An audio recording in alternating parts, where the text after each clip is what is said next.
when the primaries were over the last time, and I had got 95.3% of the vote, I got a call from Professor Alabi congratulating me. And he said in Hausa, "Oh, this little play we're playing, look how you have disgraced us." In Hausa is, "Wasanda muna inga, dubaya nekasa mukunya." There's an old African saying that if your mother has traveled and your neighbor's mother wants to help you and you say, "Oh, my mother is asleep." Well, we all wait when it's in the evening, where everybody's mother is giving him or her food to eat. We will see whether you also eat. Hunger will catch you.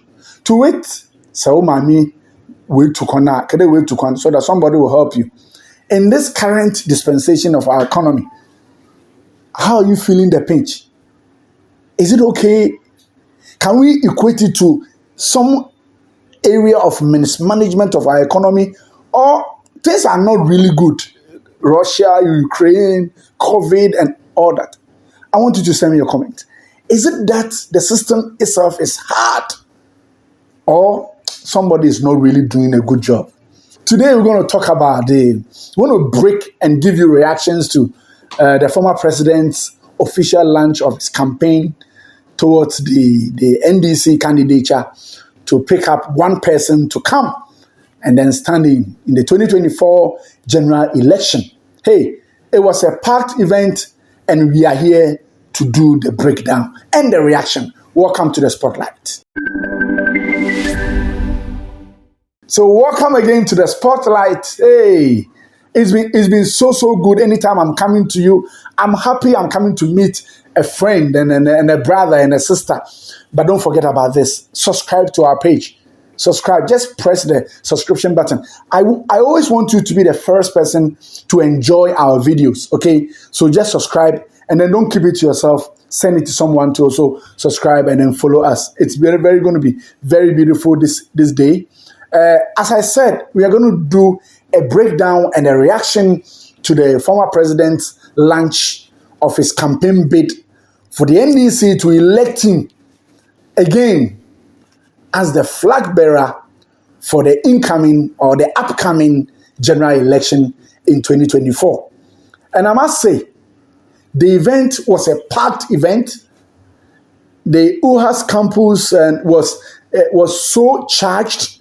The atmosphere was good. And I know you watched it. And there are some kind of videos I want you to watch with me, even as you share your comments towards all that we're going to discuss today. I want to tell you that the event was very interesting and very thought-provoking. Thought-provoking because former President Mahama is someone who speaks, and because of the way he speaks, anytime you listen to him, it brings out something out of you to either react, support, or whatever. Your guess is as good as mine. So today we want to do something. We want to break it down one after the other. The event, very beautiful. You can't take the shine out of it. The entire atmosphere was so good. But our quick reaction will begin from the regional chairman caucus. How are you coming? You better join the line. You haven't even ever won. Me and you have never won Ashanti Mampong. So we are not qualified to be presidents of this house. Afro Ashanti is a no-go area. And he's also my brother. I am an Ashanti, you know. He's from Kumau. You have never won it. Never have you won the regional chairman. So you see, the campaign, after I finish with them, the campaign is finished. You don't waste your time. And let's come to Kwajo Bonsu, Oze Bonsu. He is from Offenso. I'm wondering why the Ashantis are so eager to become president when they are not doing their homework well. But it's a good brand, you know. The three of them can win the 3 seats for us. Charity begins at home. Go there and win the seat for us before we can think about you. But if we don't do it and you are showing your face, you are just giving us troubles. Please kindly join the queue. Win your constituency and win your region. Then we can allow you to do. I have been in the system from 1992. I know the nitty-gritties of it. I cannot hide my head. I cannot be taken to be a pretender.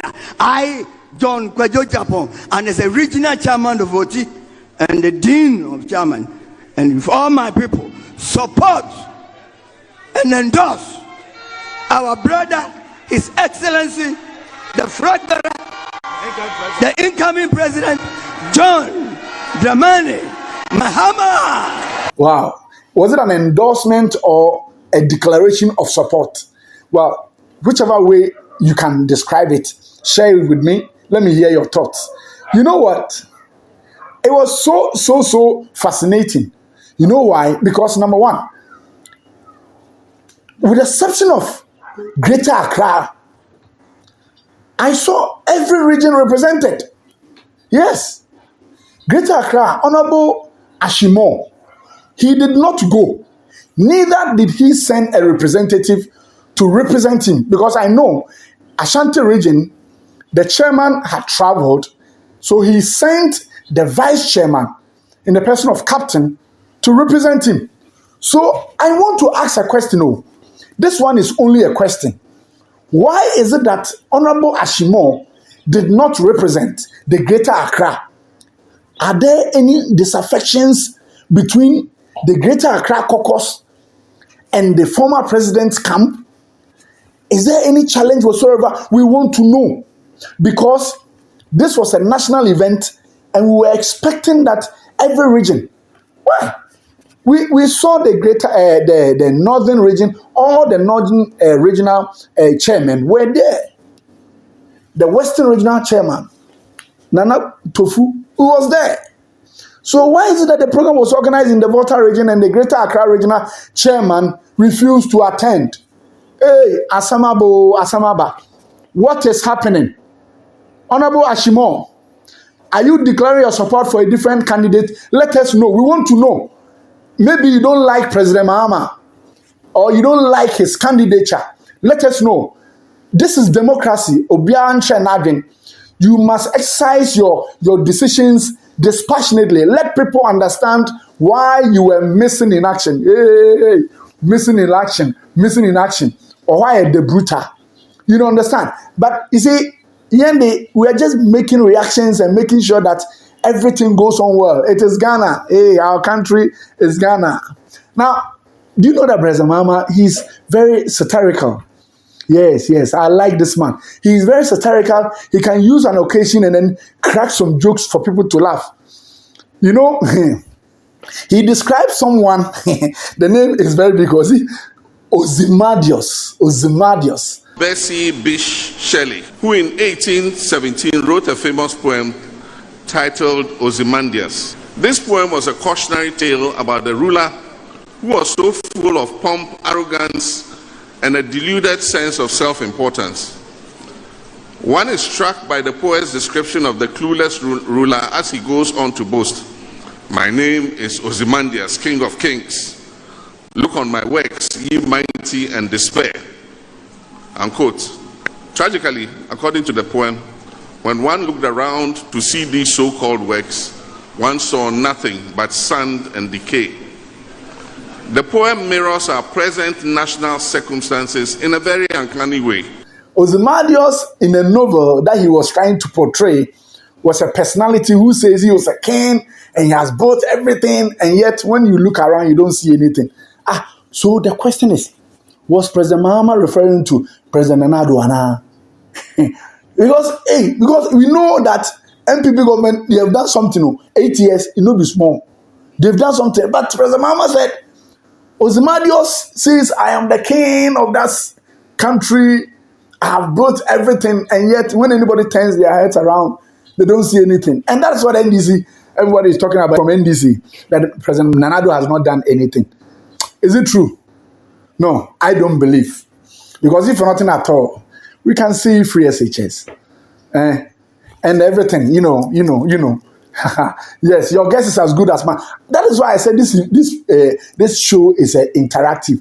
Give me your best shot, send me your comment, and let us enjoy it together. Now, let's go to the main speech. You know, the entire event took 1 hour 45 minutes.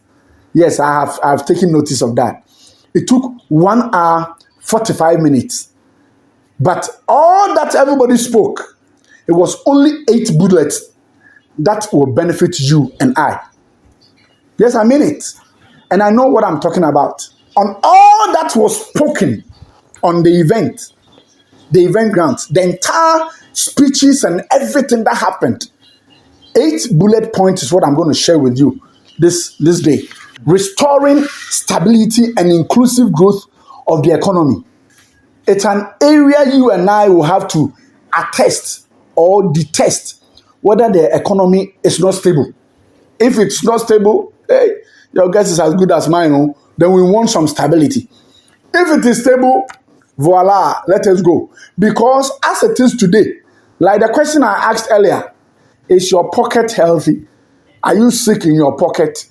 It's all about the economy of Ghana. Now, the second point President Mahama spoke about, the enforcement of prudence and responsibility management of public financing.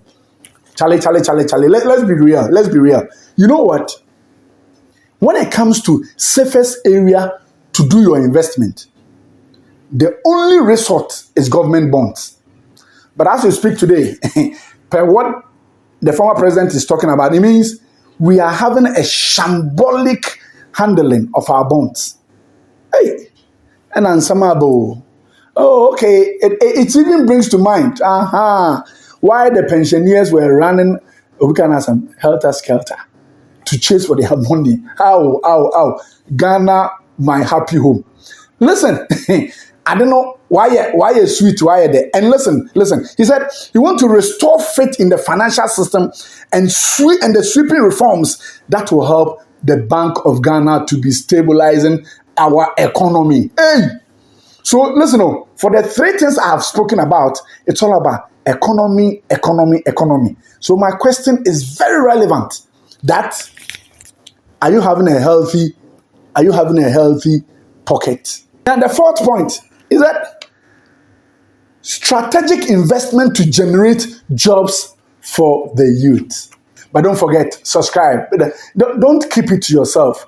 It's a family, video you need to share with your family and friends. Subscribe to the video, even as I continue to give you. The former President Mahama says he can operate with 60 ministers and deputy, 60 people who will be deputy ministers and ministers. Let me wrap you through the 3 other pointers.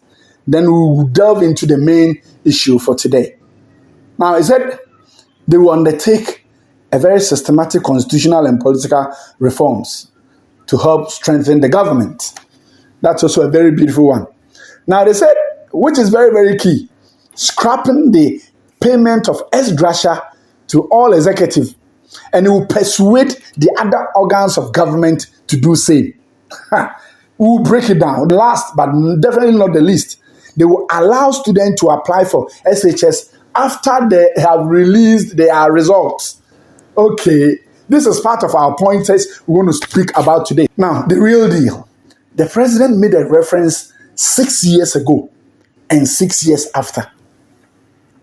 Before he exited the reins of governance and 6 years after. He thinks everything about our economy is bad. It's in shambles. It's not holding water. It is too weak to the extent that we cannot even sustain ourselves. And President Mahama is trying to say that when given the opportunity, he is coming to restore a certain level of hope to the ordinary Ghanaian. Now, this one, I'll re-echo what happened in 1999-2000, during the election. There was a slogan, there was a song that we were singing. Do you remember that song? Listen, if you watch Your Sitting today, can you recall that 6 years ago and 6 years after the exit of President Mahama, he has the right penchant to speak of what the challenges we are facing?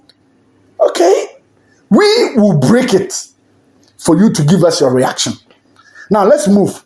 He said the Ghanaian youth today The Ghanaian youth today is not even happy living in his own country. That is why we are running everywhere for greener pastures. Go to Europe, go to the Schengen states, go to the Americas. Everybody is trying to go out. Professional people are running away. Unprofessional people are running away. Everybody is running away because they feel the system is not too good to contain them and their future. This is really thought-provoking. And it needs much to be spoken about and to see, is it the real Ghana we are all looking for?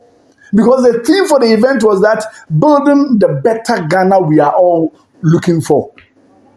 Is that what we are looking for? Let's see how we can break this and then react to it accordingly and see how it will help all of us. Now, he said the challenges of today is so real. and I have put something down and I want to read it to you. He said, at the time the Akufo-Addo government took the reins of this country, 2017, inflation was hovering around 16-17%. But as of today, it is 53.6%.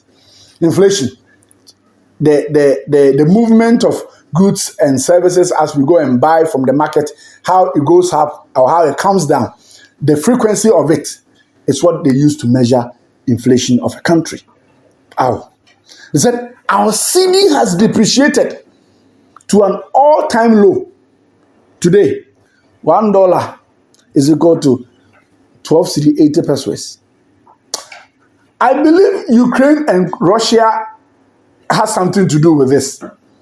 And indeed COVID. Because if not, how can you take an economy where the $1 was equal to 4 cedi 60 pesos and all of a sudden a metamorphosis to this high level?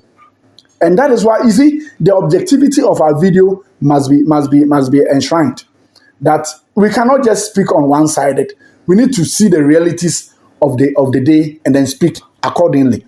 Now, they said, even as of today, people are looking for dollars and euro, and they find it very difficult. Somebody was holding $100 and he had to get 1,280 Ghana cedi before he can get, that equivalence. It is a challenge. And this is Ghana, and this is our own country. It's something that is, coming at us each and every day. But who are we to say we will not surmount? We will not surmount. We will go against it. We will fight against the wind, and we will be victorious. I'm telling you that it is indeed notorious to see the prices of goods and services are every day going up. That is the challenge. So President Mahama is trying to say that, okay, when I come, I'll bring some level of stability, and some of these up and down will not occur again. Well, let's see. He said the safest investment, as I mentioned, is the government bonds. But currently, it is the weakest. Because anyone who has put his money into government bonds as of today are trying, find every means possible to retrieve their monies because things are falling apart. And the center is not able to hold. Today, Ghana is begging for IMF to give us money. How can this be possible? Giving somebody money that the person will pay, so we have to beg. And that is the realities of our life, our time today. Please, what can we do as a nation? With this worse and worsening economic indicators, we still have people to say the alternative is scary. Well, the President Mahama has given us an alternative. Is this scary to you? Do you see how good it is, or you still see that it is really scary? It is the governance of this country. And listen, governance of this country is not about, a hierarchy kind of a system where when somebody exits, the person must come with our facade to continue. No, this one is about voting. And when it comes, we have to give all our strength onto it. And this is Ghana. Now, I am going straight onto my focus areas. Time is always an essence in every video that we do today. So today, you know what? I've penciled 3 things I want us to talk about. And the first one is President Mahama says he's going to allow BEC students, those who go and write the exams, to, when he is given the opportunity to govern, he will give them the opportunity to select their schools when their results have come. Okay, when the results are in, they will see their grades and they will select schools accordingly. I am thinking that one way or the other, to safeguard the future generations of our country, this could be good, but it can also be bad. You know why? The good aspect is that when the student doesn't do well, he or she will realize that I cannot select Infantsipim or Presec Legon. I have to select some school. But here is the case. The bad aspect is that the Minister of Education is saying that because of the structures they've put in place, they want to equalize all the structures in schools.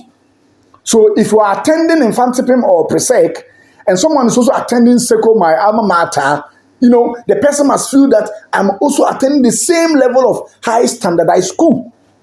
So when you wait till your result comes, how then becomes that level of equity vis-a-vis who goes on a higher standardized school? That's our question. And just as we are always telling you, bring me your comments, because today I've been asking several questions and I want you to be interactive with me. Let me jump to the second pointer. He said the former president is saying that he is going to operate a leanest of government ever in our 1992 constitution, ever since this constitution was promulgated in 1992. Now, he is saying that he wants to work with 60 ministers and deputy ministers. Everybody, all government appointees put together, 60. Would that be possible? Because as it is today, the current government is having over 993 appointees. How can you drop from 993 down to 60? Is it only the 60 he's talking about, only the ministers and deputy ministers? So let's do some little calculation. We have 16 regions. Is former President Mahama saying that we're going to only operate only regional minister without the deputy? So we have 16. And then the ministerial portfolios will merge many of them. So 3 different portfolios will be headed by one person, and then we'll continue. Then we'll have the 60 appointees. This is really critical. Now, much as every Ghanaian want to have efficiency in respect of the ministerial appointment, we also want to believe that you need to have the flexibility of human resource to prosecute the agenda of the state. We cannot be erroneous of the fact that when you get a good number of people who can serve the state well, they can also give their best for the growth of the economy of the state. And that is very key. That is why for us, we will continue to advocate. It's not about the number of people you are picking, but it's about the quality of the people. The quality with which they will come on board and exercise their God-given intellectual capacity and talent to help the growth of our economy. That is the most important thing. So I want to believe that President Mahama must reconsider the 60, because we are all here and we pray when eventually, if Ghanaians give him the nod, we'll see how the 60 will work. Let's jump to my last point. The former president says he's going to scrap the ex-gratia payment to the executives under Article 71 and make efforts to bring in all other Article 71 holders to accept that proposal. Okay. Now, this is one thing I wrote personally, and I think I need to share with you before I come to my breakdown. I said, my problem is not just the ex-gratia or the obscene lump sum payment to MPs and other Article 71 office holders. No. After every 4 years, no. I don't have a problem.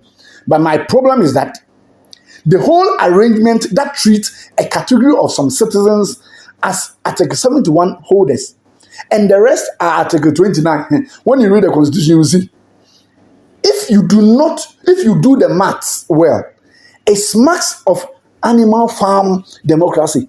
Some people are better, they are greater, they are profligate in their daily lives, and others live a lean life. Very challenging life each and every day. If everybody can have an opportunity to go to parliament, and for every 4 years you receive a huge sums of money, then all of us will go to parliament. Yes, because I will go. I feel I have the intellectual capacity to also go and advocate for my constituency, and then something better will come. I can help in the reform of airlines and the CIs and what have you. I can do. So everybody will run to parliament, because after every 4 years we'll receive it.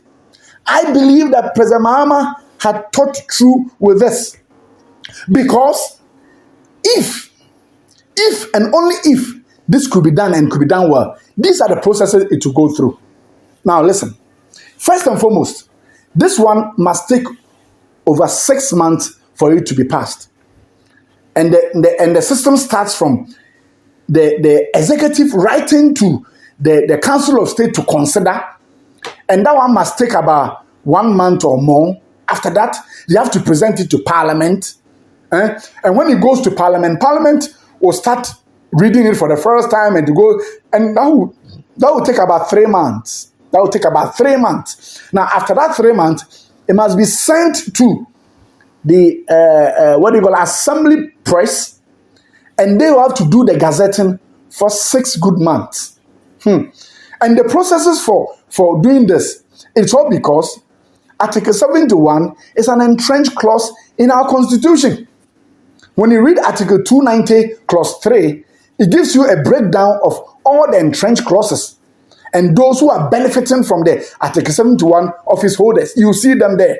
Now, it is not so easy, but I believe that is the clarion call of every Ghanaian, that every 4 years somebody is receiving some huge amount of money, and thus it is expedient that this thing is taken away.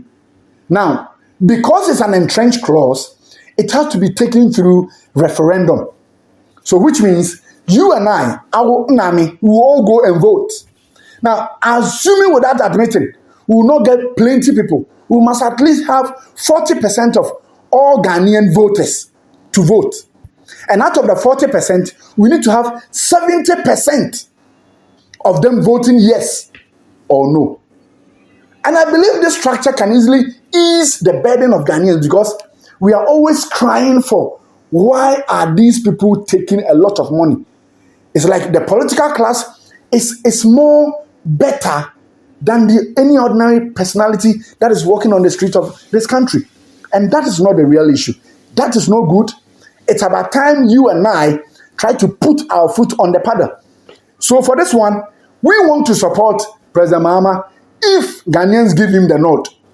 If Ghanaians give him the nod, that this thing must be done. Because Yens can all go too much.